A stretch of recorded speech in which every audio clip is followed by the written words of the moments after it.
I've been a pastor here since 1992, and from time to time, we would have a church family meeting. As a church, I'd pull my stool up to the middle of our platform, and we'd just sit down and take part of the service, and I would talk just as a family. So in light of the last few weeks, I think it's probably time for us to have a family meeting. So just think of the next 15 minutes as you're sitting in church and on the platform, and we're just talking as a family. It's been an interesting week. Solomon reminds us that there's nothing new under the sun. And I have lived long enough to know that there are certain constants in life, things that never change. In the last 2 weeks, I've been reminded of a couple of those in particular. One is the idea of the constant of crisis. Our community is over 100 years old, and we've seen a lot of crises throughout history. In the 20s, it was the stock market crash. In the 30s, it was the Dust Bowl. We had the atomic age in the 50s and the 60s. The 70s saw the energy crisis. The 80s saw the farm crisis. We dealt with the recession of the 90s. In 2000, it was Y2K, and many of us stayed up all night wondering if we were even going to have electricity on January 1st. We survived a dot-com bubble and a housing crisis. In fact, even in our own community, this time last year, we were dealing with a flood, and many of us didn't know what the future held. But we got through the crisis. We usually do, because crises are just a part of life. Change is another part of life, and as I get older, I like that less and less. I've watched us as we landed on the moon in 1969. And now, 50 years later, I carry a cell phone in my pocket that has more computing power than the lunar module did when we landed in 1969. I went to school in the age of mimeograph copies, and now we have laptops and smartboards. I remember my dad having me get up to change one of 3 channels. Now I sit in my recliner and I tell Alexa to turn on the TV and to go to the History Channel or whatever flavor of TV I happen to be watching at the time. Change is a part of life. In the last couple of weeks, there's been a lot of change. There's been a huge crisis, and there's been a little bit of crazy mixed in with all of that. So picking up on the theme of crisis or crazy, I want to talk to you a little bit about shoes. These are my work shoes, and as you can see, they have had better days. At some point, I'm going to have to replace these shoes, but I'll be honest, I don't want to. I like them. They're comfortable. Now, I've been in the farm community long enough to know what a lot of you are thinking. Well, preacher, they got another good couple of years out of them if you use some shoe glue and some duct tape. And I'll probably try to get some more time out of them, but the reality of it is, at some point, I'm going to have to change and start to break in a new pair of shoes. 2.5 years ago, when we came into the new building for the first time, the last message I did in the old building was this issue of learning how to change into new shoes, because that's not something I do easily. But yet, necessity means that sometimes we have to do that. So our country is facing a crisis unlike we've ever faced before. It's not new to the idea of crisis, but it's new to us. So I want to talk to you a little bit about some of the changes that we as a church are going to make in the coming days. The leadership met last night, and we have decided that we're not going to have any services during the month of March. So for the next 2 weeks, we intend to basically go by our governor's recommendations. We understand that there's federal guidelines, but because Iowa tends to be a lot more of a rural community, we're going to go by whatever recommendations our governor makes. And our governor has asked right now that no groups larger than 10 meet between now and the end of the month. So that means that for the next 2 Sundays at least, and then we'll see what the recommendations are, we're not going to have worship services here in our building. It doesn't mean we can't worship. It just means that we're not going to do it here in this building. The building is a place. It's not the church. The church is people, and we've always stressed that.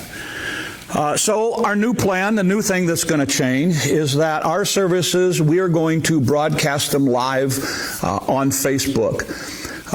Josh and I are going to meet here on Sunday morning at 10 o'clock, and we are going to go live on Facebook, much like we are now. And we are going to be doing that service at 10 o'clock.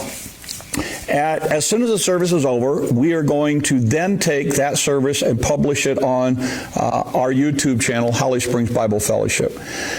That way we will be able, at this point, we don't have the capability to do them simultaneously. So we're going to go with Facebook Live at 10 o'clock, and realistically by 11 o'clock we should have it on our YouTube channel as well. We're also going to move up our audio. Normally we publish our audio on Monday nights, but we're going to do it immediately after the service on Sunday. So it will be on our website. It will be on any of the podcast platforms like Apple, iHeartRadio, or Spotify, and you can follow us on those. We've always planned on doing this. It's going to happen a whole lot sooner than we were planning on. So bear with us as we work on improving the technology as we go forward, because like I say, we weren't planning on it, so we're having to kind of adapt as we go, like most of you are. So be patient with us. We will get it all worked out. The second issue is the issue of communication. Email is going to be our primary method of communicating with you.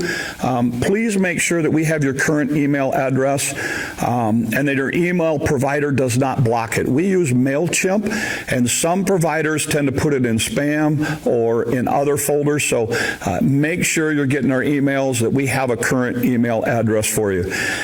Facebook is going to be our second means of communication. The things that we put on Facebook are going to be more general in nature, whereas our emails are going to be more specific, continuing our prayer requests and updates with our church family and our community.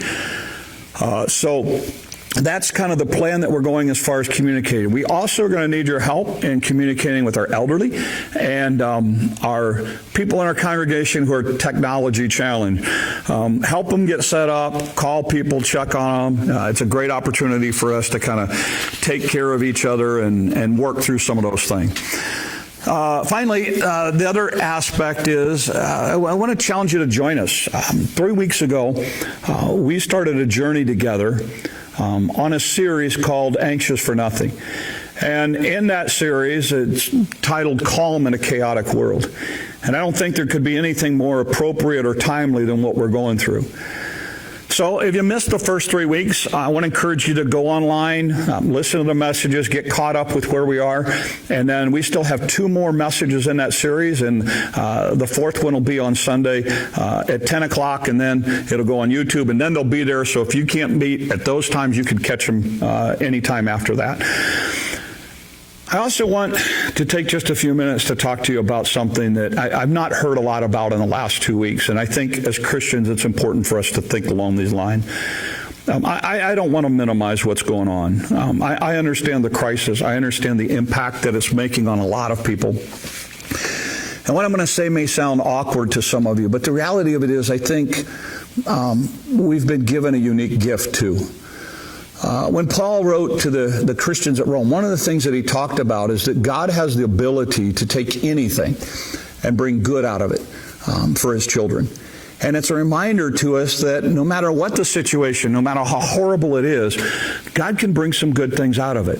So in light of this series and in light of that passage, I've tried to sit back and try to observe some things that I'm seeing happen as a result of all that we're going through. And I just want to share some of them with you to maybe get you thinking in a little bit different direction. One of the things that I'm observing is that people are starting to focus on people rather than things. I know we have the stories of the people hoarding stuff and fights and things like that, but there's a lot of great stories out there of people finding ways to take care of and encourage and help other people.